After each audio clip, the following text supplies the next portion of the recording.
there is a lady, Monica Davis. She was accused of illegally performing dental work in the Chicago area. She turned herself in. She was charged with 3 felonies in Illinois. But here is the catch. She had already done this out in Nevada, in Las Vegas. Really? Seriously? Now I have to say this because I'm trying to understand it. But the idea of not being a dentist, but working in somebody's mouth. You did it once, got caught, ran off, and then did it again in Chicago. And we're not just saying, this lady was doing dentistry and braces. She was doing some orthodontics too. And I was like, okay, but it gets better, ladies. Hold on. It gets better, people, because you thought, okay, that's just nothing. Then we have this dude, Brandon Dillard, down there in the ATL, where he scammed people out of like $4 million. He is the veneer doctor in Atlanta. The veneer doctor. And let me tell you real quick. Okay, so his lawyer, I'm curious about his lawyer. Really quick. I gotta take the comments down. I want you to see this. He pleaded not guilty. And in a new motion to quash the indictment, Dillard's attorney is arguing all charges should be dismissed because his client had no way of knowing he was breaking the law. Come on. Something tells me that this attorney doesn't have his credentials either.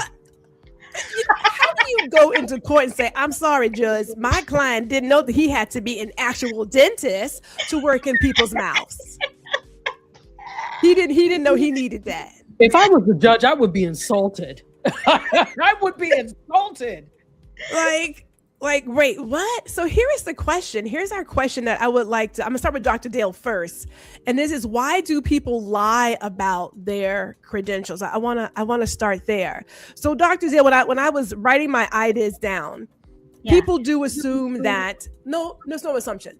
There is the idea that a title gives you instant authority, right? The title comes with. And then there also appears to be some emotional need for validation, admiration, control. And some people even think that, they'll believe their own narrative, if you will, over time. So the question here is, at what point does pretending become believing? One of my family members have this thing that says, I tell the lie. I tell the lie so well, I have to believe it in order for them to believe it. And just that alone, pretending, just no, there's no words. Some people begin with, I would say that people lie about, these folks are lying about their credentials, intention, deception, insecurity, the motivation. What are they looking for? There's something that they feel that they're lacking, and it behooves us to do a little bit more research before we jump to conclusions. They convince themselves that they are basically qualified, right? And then what makes it worse is that their followers validate that, because they see, oh, they have 5,000, 1 million followers, so it must be true. They must be real. And no. Success, that number going up with their followers, that success is reinforcing the lie, right? Yeah. So before long, protecting that image becomes way more important than the truth. You know what? I was thinking when I wrote this, before I turned to Dr. Tachi to get her thoughts, that when social networking came on the scene, it really was to talk to people, meet people, create connection. And then we got into this new age of storytelling. And when people would call out somebody for saying, you're not really on a yacht, you don't really own this, you're not really doing that, they would give them the blues. Called them haters. You're just hating. And I think now that because we didn't hold those folks accountable for the lies, which also became alternative truths, we have this monster on our hands. What say you, Dr. Tachi?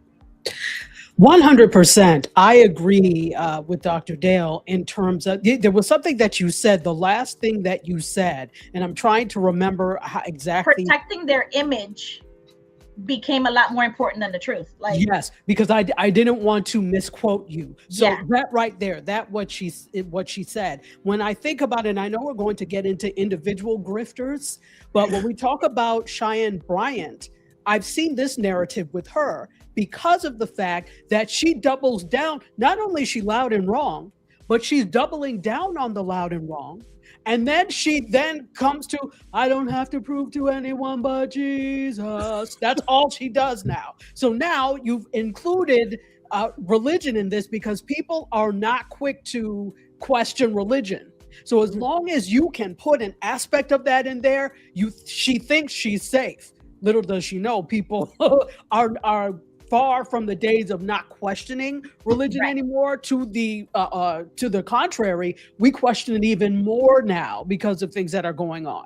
But she's falling back on religious tropes of people not being comfortable questioning things. And so she said, well, I don't have to prove it to anybody but Jesus. Jesus, well, yeah, you do. And first of all, why did you drag his name in this? He's like, why did you drag my name in this? How dare you? I think, though, and this is not to make excuses for any of this, because it is all deplorable and wrong. But if we did not have a society that only allows you movement when you achieve these milestones, we would not have this problem. And I'm not saying that they're right in doing this, but there are so many, think about how many roadblocks there are for people who actually want to do that. And especially now, and I don't want to get political, but you look at what's happening with the government and what they're doing in terms of making it harder for people who want to get graduate degrees. You cannot get a certain amount. They're capping the amount that you can get, which is way under what it actually costs to undertake graduate study. So there are roadblocks that are being put in the way, and that's more recent thing. But if you think about it, there have always been roadblocks. The roadblocks to this level of success is that you have enough money, or that you can qualify for this aid, or you can take out this loan in order to make it happen. So it is not guaranteed to you. So if we had a more equitable society, I suspect people wouldn't be so quick to try and feign their credentials because they wouldn't have to. And that's not an excuse. I'm just saying that's one aspect of it.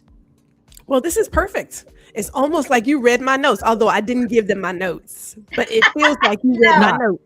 No, we are not. We're going blind here. I want to talk about that fame economy. It appears that social media rewards attention, not accuracy. It doesn't reward accuracy. And that perceived expertise tends to lead to speaking gigs, sponsorships, courses. Again, you've got controversy that will lead to visibility. So I'm going to throw it to you, Dr. Tachi. Is our system creating grifters, or is it just rewarding them? I think it's both. It both creates and rewards. Good job at being a grifter. Here's your prize. I think it does both. Dr. Dale, thoughts? I agree. 1,000%. The social media rewards the certainty, the simplicity, the charismatic, the confidence, right? And it rarely, from what I see as well, that it rarely rewards nuance. Or someone says, I don't know, which is going to trend more? Someone that is sounding confident, or someone that's vulnerable and saying, yeah, I don't know about this, and I don't know how I feel about it. The algorithm isn't, and correct me if I'm wrong, I mean, G and your experience, Dr. Tachi, algorithm isn't asking, are you qualified? It's asking, can you keep my attention? The algorithm doesn't give a damn whether or not you're qualified. Not too damn at all. No, exactly. Not even 2 wooden nickels. It's not. No. It doesn't. I mean, here's my deal.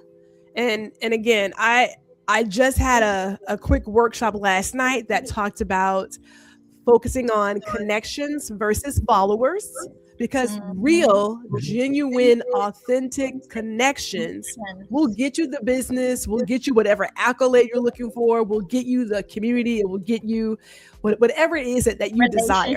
Versus, yes, right? All the things, yeah.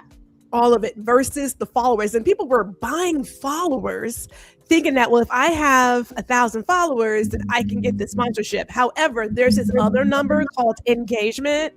And if your engagement is garbage, they're not talking to you because there's no engagement, right? So let me share a quick comment here from Jazzy. She said, it's the influence that these people have that allows the grift to continue. She also says we confuse influence with knowledge. Okay, so that's that. I just love how you guys are just writing this. Please go, Dr. Tachi. Yeah, I wanted to add to this thing. I remember years ago when, live streaming became a big thing in 2015. Meerkat was founded first in April of 2015, March, because it debuted at South by Southwest. And then April of 2016 came Periscope, for those of you who remember.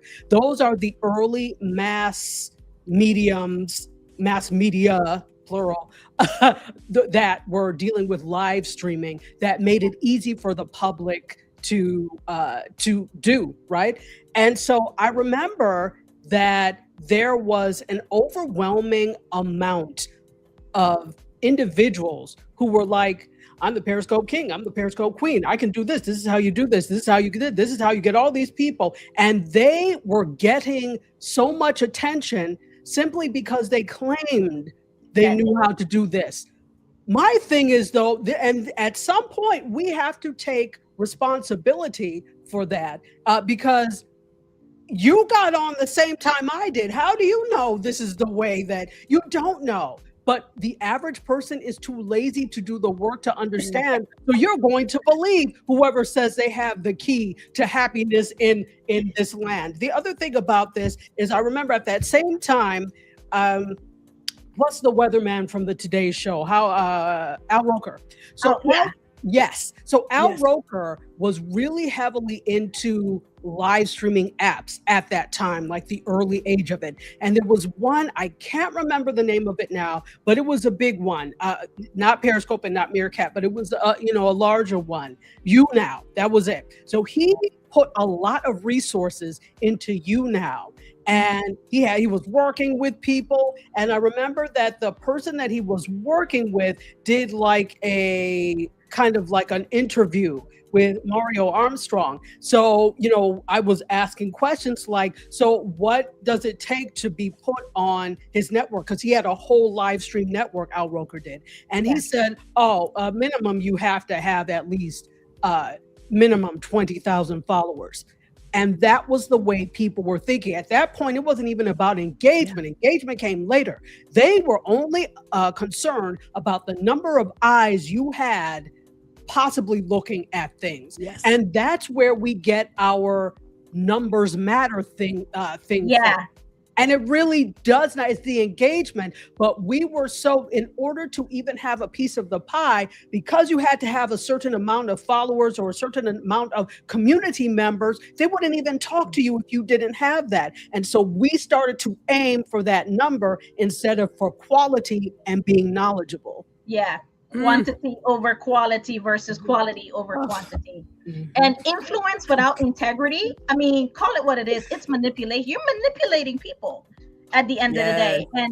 And I know, G, you mentioned earlier about the work. I'm going to bring in this piece for the workplace, right? And you mentioned about titles and people thinking that titles get you, this is it. And which is why these folks are lying, right? And pretending these grifters, this is what they're doing. The workplace shows you the title, CEO, C-suite, That's the boss. I'm a VP. Like, it's also right there telling you, right? It's making you believe that because this person is a manager, this person should be looked up to. This person is influential. He's a great leader. This person is doing all the amazing things when the title got nothing to do with it. Nothing to do with it. I remember telling people at the previous job that having a title does not make you a leader. It just doesn't. And there were some people in that other organization that I say I would not follow to a trash can, and I meant that. I mean, it's like, look, I'm not even. Let me share some comments before I get to our next question, because I do want to talk about that cultural shift where we stopped using our discernment and we just started trusting people without any kind of verification. As Ron said, the problem is that we give these folks the power. Cut Game says, to be honest, a lot of people have paper credentials because they know somebody, while some gatekeep others made up because honestly, all the crooks know the loopholes. So you fake it is at the top of the chain. I'm just saying. Jazzy agrees with Juan, and she also says, listen, speaking as a person that has been around a lot of people with titles, I will say some of them are the dumbest people you will ever know. That right there. Let me tell you. I'm always like, and how did you get in here? Like, I just want to know who do you know that allowed you to get in here? Because you didn't get here by yourself. Member are you? Yeah, right. Just damn daft. So who helped you out? But here's my question for I'm going to you again, Dr. Tachi. Okay. We went from a place where people would actually verify before they just trusted something. Now, if you have the look, the aesthetic, you look professional, which I even hate that phrase, or you have the language, or you have the therapy speak, you use the medical terms, or maybe again, you just have the confidence to deliver, right, over the truth. There is clearly a decline in the institutional trust, and there's this rise of this independent voice. So have we replaced credentials with charisma? Oh, I love that question. And I would say in the age of social media and visibility, yes, because the people that are rewarded are, as we've been saying, not the ones who are the most knowledgeable or the most adept. They're the ones who are the most charismatic. Because let's think about the average. There are some great charismatic doctors, for example, but there are some that are as dry as Melba toast. Is Melba toast dry? I don't know. I've never actually had it. It just sounds good. So there's dry as toast, right? But what happens is people like the flash, they like the glam, they like the glitz. And you may be a very adept doctor, but that doesn't fly in the world of social. And so what ends up happening is you have an overabundance of people that are, all you have to do is look now. That's why people are so damn confused, because there's so much conflicting health information out there. There was already conflicting health information because science is not an exact science, but now add that with pseudo professionals who are pseudo individuals who think they know this is what you should be eating for this, and this is what you should be eating for that. And it could end up not being well, but because it's wrapped in a pretty package, we believe it. So yes, I think in the age of social media and the age of visibility, it absolutely has taken over as more important than the knowledge. Before I let Dr. Dale add in her 2 cents, I just want to give a shout out to a dear friend who I have to say he has helped me in so many ways. Nico Fontaine.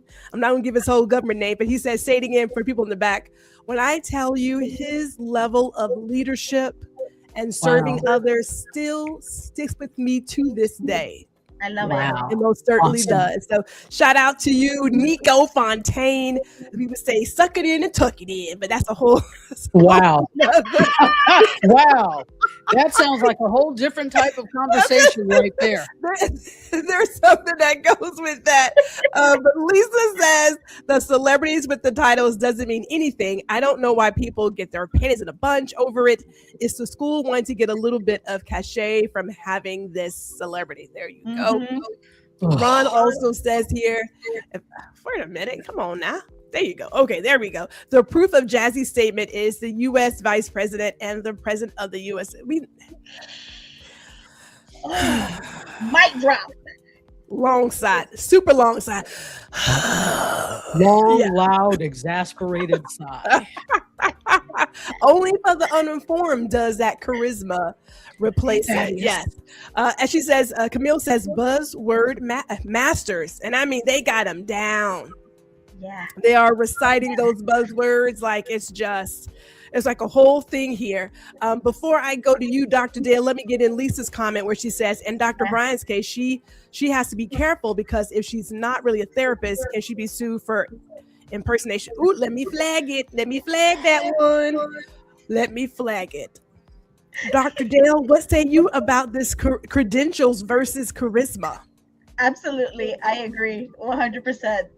The biggest credential people trust is not a degree, it's confidence. And because they're going out there with all of their chest, confidence captures attention. Confidence captures, it fills the room. Confidence, I can't tell you how many times I've been in rooms where the leader claims to know something, and when you turn around and figure it out, and when it's time to do that project or to add value from their perspective, can't deliver. And so you end up having to do it all by yourself because they don't know what they said they knew how to do in the interview, nowhere near what they can actually do. But confidence is not evidence, right? Confidence is not competence. Confidence is not character. And definitely character is what keeps the conversation, the confident, honest. It's being honest. I feel like I need some plastic mics next time I come on with y'all. I'm like want to drop all the mics around here. I mean, my God. I was like, what? Let me go to Jazzy real quick before I bring in our next topic here, because this is all still together. But Jazzy says, speak louder because uninformed eat all of this up is sad because in reality, they prey on the vulnerable. Well, okay, this is perfect. It's a perfect segue because I want to talk about the shortcut mentality. Because people are thinking, why should I spend 8 years when I can act like I did this and still get paid? For me, it's the hustle culture going wrong. It's like, I don't want to wait for that. I want to get my millions, whatever now. And then we have this outcome focused society versus the process. I don't want to know the process. I just want it. So you just start making up some stuff. So let me go here.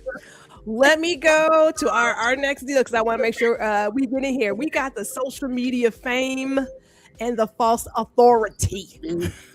Okay. Oh my goodness.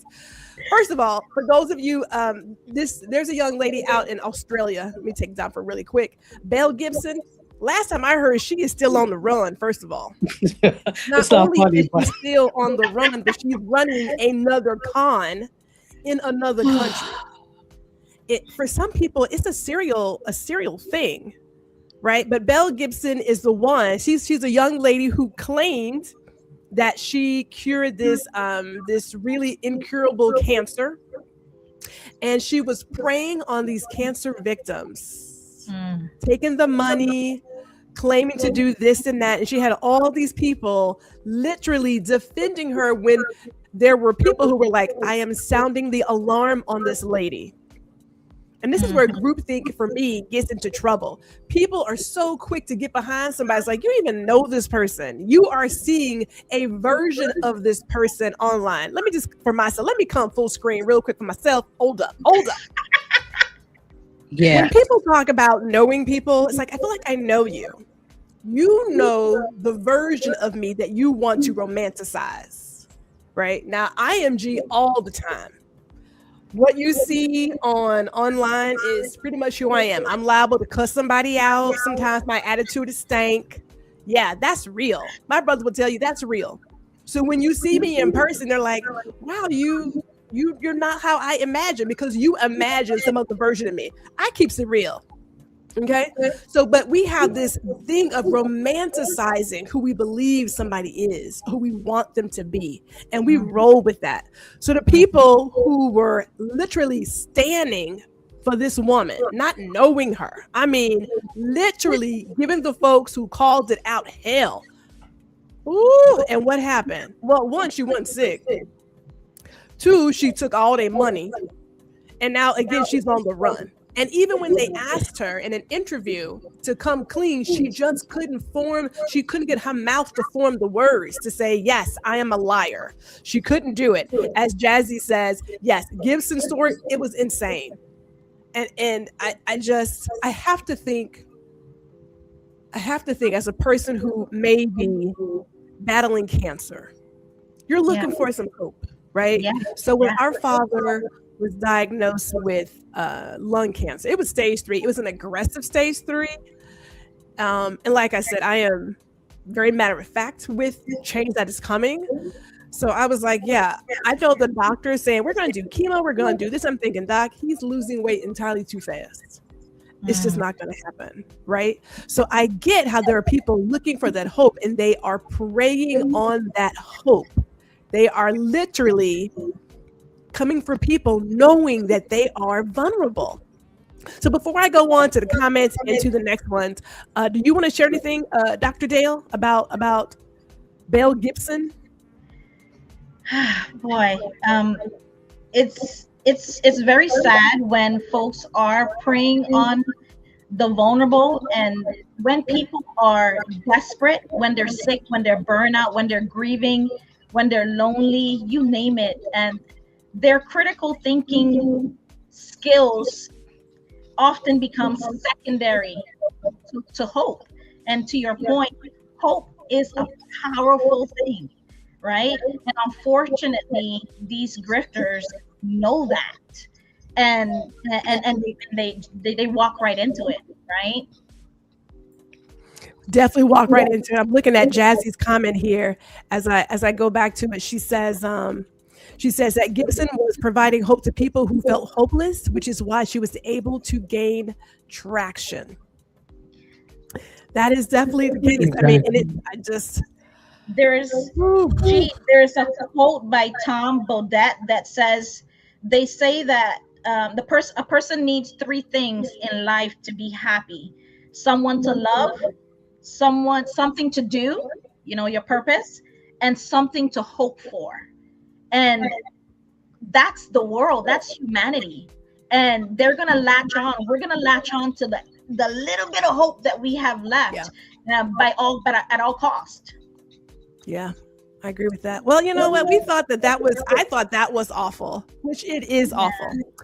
But then we got this chick. Now, look, I am equal opportunity when it comes to grifters. I don't care what you look like. I don't care the ethnicity or gender. You can be a Virgo.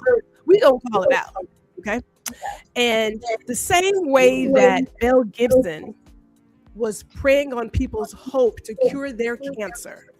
This is the same thing that happens in a place where people are hurting and they want the help. And then you have someone like a Cheyenne Bryant who comes in and claims to be a doctor. That's right. She trademarked Dr. Bryant, which, personally, if you had already had it, you ain't got to trademark it. I mean, I'm just saying, but that's just me. Maybe I missed it. Maybe I just, I don't know. What got me though is, let me tell you real quick. As we sip something. What got me though is that in this latest interview, she was asked about the backlash when it comes to her showing her credentials, and she again compared herself. She references Jesus and the walk to the cross. If Jesus, she says, had stopped to defend himself against every accusation along the way, he would still be there today, and humanity would still be waiting for forgiveness. Instead, he kept moving. He ran his play, and the work was finished. The metaphor is about choosing faith over reaction, about trusting your path more than you trust the noise around it. Look, let me tell you something real quick. We're not going to talk about the religious grifters in this episode. I don't have the time. I ain't got enough tequila over here, and I don't have the time. And this is water. I don't have it. I got water. Maybe I can fill in with some water. Okay, let me just. Why is it though? And I'm gonna say, and please forgive me, because if I'm wrong, please let me know in the comments. I'm gonna come to your comments. I got some great ones waiting on me. But why is it, especially in the Black community, that the first thing we do when stuff goes awry is we throw in religion? Why is that? Thoughts, ladies? It's like I was saying before, because rarely do people question religion or question Jesus, and we've been taught it's wrong to do so. So the moment you throw that in as a factor, everyone shuts up. Oh, okay, Jesus is in this, so we can't question it. And so by aligning herself with something religious, be ready for some kind of religious book to come from her soon. There's a couple of because grifters don't know how to do things without grifting. So when the jig is up on this one, she's going to move on to something else, believe me. And the religious thing, in my opinion, is probably what she's going to move on to, and she's setting the stage for that. Religious conservatism, let me say that. So I think that's actually where it comes from, that we do not like to question. We are very heavily religious as a group in general. I say people of African descent the world over are very heavily religious, and there's a reason for that. That's not this show.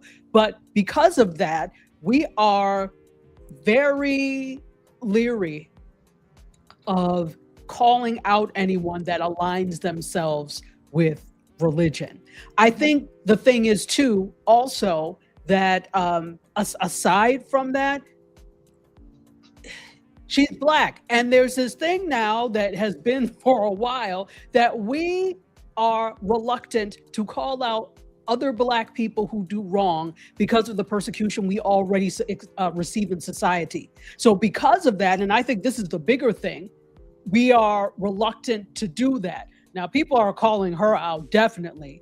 This is a whole other thing, because there have been other grifters that are male that people don't call out as much, if you notice. They call them out, but they sweep it under the rug. But this has become a whole thing, and rightfully so. She gets no sympathy from me, but it's interesting to look the role that gender, religion, and race have in this whole thing. She could follow the R. Kelly playbook and put out a gospel album and say, woe is me, I've sinned one more time, but God saves me. So, you're right. Her book may be coming out. It's a very good chance it's coming out. But before I go to you, Dr. Dale, I want to say hello to Ms. Alice, who is here. She says, that's always my question, because it is there.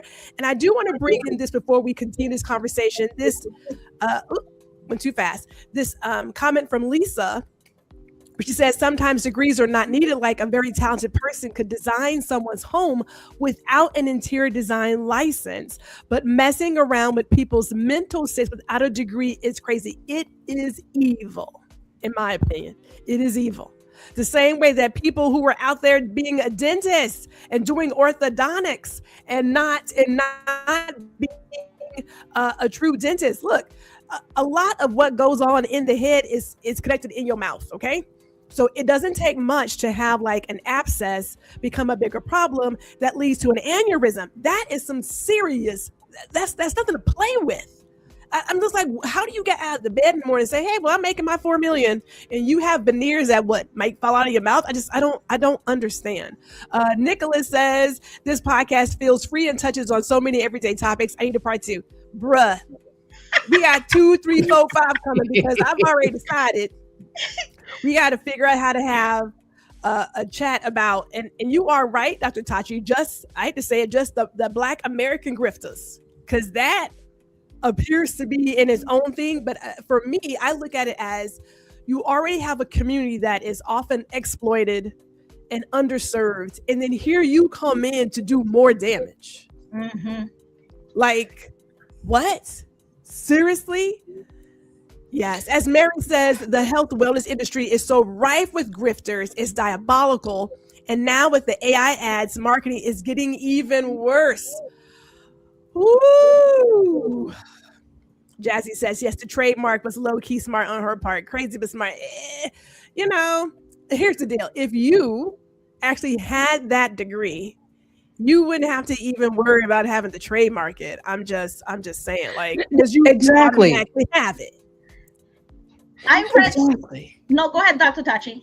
Well, I'm sorry. I just wanted to say really quickly that it, and there's an air of selfishness to that as well. I mean, first of all, you're selfish for presenting yourself as someone that you are not and receiving money from people, and damn whatever happens to them and their mental health. That is selfish, but it's also an air of selfishness to go and trademark something that you are actually not. There are actually Dr. Bryants out there that might want to trademark this. Now, again, if somebody you want to do Dr. Bryant mouthwash, that's not the same classification under the Trademark and Patent Office, so that's not going to be a problem. But someone who wants to trademark something, the exact same type of business, that's going to be a problem. How selfish are you that you didn't even consider that? And every time someone, I mean, like Dr. Bryant, every time someone exaggerates their credentials, their what they are actually doing and don't have the license, the degree, the experience to back it up themselves, they're borrowing trust that they haven't earned. Yes. You know what I mean? And yes. Eventually, at some point in time, like we're seeing now, that comes due, you know? Somebody got to pay that bill. But, here's the other part, since you mentioned that trust, I want to go there. Belle Gibson, the fact that she was doing what she was doing, people delayed getting the adequate cancer treatment that they needed because of what she was pushing. You've got your fake medical professionals who are, again, causing physical harm. That's a risk. You have your fake therapists and coaches who can create more emotional damage. Trauma. You have drama. You've got your financial exploitation of vulnerable audiences. I think about, and I didn't put her in here because she should have her own episode, but Elizabeth Holmes. Now she down here in Tejas. She down here in Texas still, you know what I'm saying? Surprised she ain't got out yet. But remember how she was telling people this one drop of blood could do all these things? People were harmed by her con. Real talk. Gee, the time people don't get back. The time they have invested. They could have been actually getting some real help. Seriously, real help. And there were people, I could have sworn there was like one lady who, based on the blood work she was given, decided to abort her baby, and turns out her child was actually healthy. If I'm wrong, somebody in the audience, please correct me. Right. Yeah. But you are messing with people's lives. These acts, these really horrible acts, have serious consequences. As Jazzy says, truth it shows that so that you understand what she is doing. She doesn't care about anybody but herself. That's true. But hey, guess what? I got one more for you. Hey, we got our favorite. He's back, Dr. Love. Now this is first of all, he started early. You know, he was like in kindergarten when he started. I mean, so he was a fake teen doctor. He was 18 when he did the first con. Yeah. He was back. This is like, I think back in 2021. I think he was sent to. Yeah. But he was sent to prison for a new scam. He is a serial grifter, as they say. This one, he was getting money from people. So instead of having people take the money and pay that they were supposed to go to, they were going to other places that he was telling them, and he ended up stealing like $10,000 from his employer. Serial grifter. He was 18 years old, pretending to be a doctor. That's the love. I was like, wait, what? Okay. May I? Yes. At some point, knowing the type of world we live in, we need to hold ourselves responsible for taking shortcuts. So not only are they taking shortcuts, so are we. In what world are you not able to look up somebody's medical license? Any five and dime idiot can take a screenshot of a degree and plaster it on the wall with a Dollar Tree frame. Not the island talk. And you went exactly where I was going to go, because that comes back to personal development. Talking about emotional intelligence isn't just about understanding your own emotions. It's also about recognizing when someone intentionally is manipulating your emotions against you. Yes. So your discernment, you have to be able to, are they baiting you? What do they want? What are their motivation? You need to check them out. You need to go research them. You have responsibility as well as the one that is subscribing. Absolutely. I love how you ladies are just it's almost as if you were reading my notes, because I want to talk about the accountability of the person that was grifted. I do want to do that. Let me do this really quick. Hold up. For those of you who are tuning in, because we're going to have this conversation, I'm not going to rush it. Surprise, surprise. But you are you are watching a live edition of Girl, Listen. And sometimes you got to like really stress it, like, girl, listen. And I am Gwendolyn G.R. Houston Jack. We are having this conversation. I have invited two doctors, two legit doctors, to come up and talk about it. We have Dr. Tachi and we have Dr. Dale. Dr. Tachi is about media and pop culture. She's an expert in that, as well as other things. And Dr. Dale is all about emotional intelligence. So here's the question, because we talk about the real cost of these lies, but I do want to talk about the accountability of the audience that's being grifted. Now, there is a show, one of my favorite shows, I think it's still on, but I don't have cable, so somebody tell me, but it's titled American Greed. Y'all remember that? Yes. Y'all know about American Greed, where they talk about like these major grifters? And then I said to myself, but check it. The people being grifted, there's a little bit of greed there too. Yes. Because if it's too good to be true, it is too good to be true. Absolutely. Absolutely. So yes, your greed allowed you to be cheated. But you're greedy too, right? Like, so it all comes full circle. So here's the question that I want to throw to you two, as well as anyone in the audience. Why are we so easily convinced? Is it that we are attracted to confidence? Are we desperate for answers? Are we just avoiding our due diligence because it's look, these veneers, and I don't I'm sorry, I couldn't even get it out with a straight face. I get that you want a really good deal because the American healthcare system sucks balls, okay? Yeah. But at some point, you got to know before you go trekking yourself to anybody's office and having them play around in your mouth. You might want to check that, kid. You might want to check it. If it's too good to be true, probably because it is. So what is it? Because there is some accountability on the person for going down this road.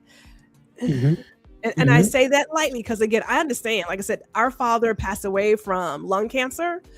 I knew it was aggressive. I read the report. So there wasn't this, hey, where's the magical cure? That was not it.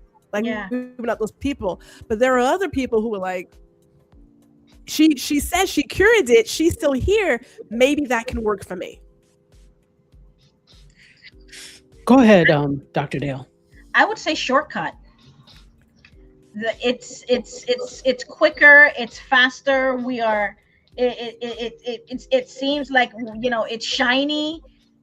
Every this is and to add to that, every time that someone is deceiving someone else, it makes it harder for the actual people that are actual doctors or actual therapists, and we are falling for it ourselves, because I want to get this done. And I think, G and Dr. Tachi, I think it's a little bit of everything, right? Especially what's going on in the world, from politics to the economy to these gosh darn taxes or whatever it is that overseas stuff, and you just trying to make it, put food on your kids' table so they can eat, send them off to school. You're doing the best that you can. All the stuff that's going on in the workplace, and these employers trying to, whatever they're doing with AI and trying to get rid of the employees, and should they use it, should they not use it, like all of that stuff. I think it's a combination of everything coming together, and people just want, I'm just tired, and I just want out. And this one sounds like he's saying something that, that I want to hear. So I'm gonna give it a try without doing my due diligence, and hopes, fingers crossed, that it works. Yeah. That's what it really boils down to. I'm going to bring back Joan's comment here, where she says, in today's world, everyone wants a quick fix. Folks are not willing to take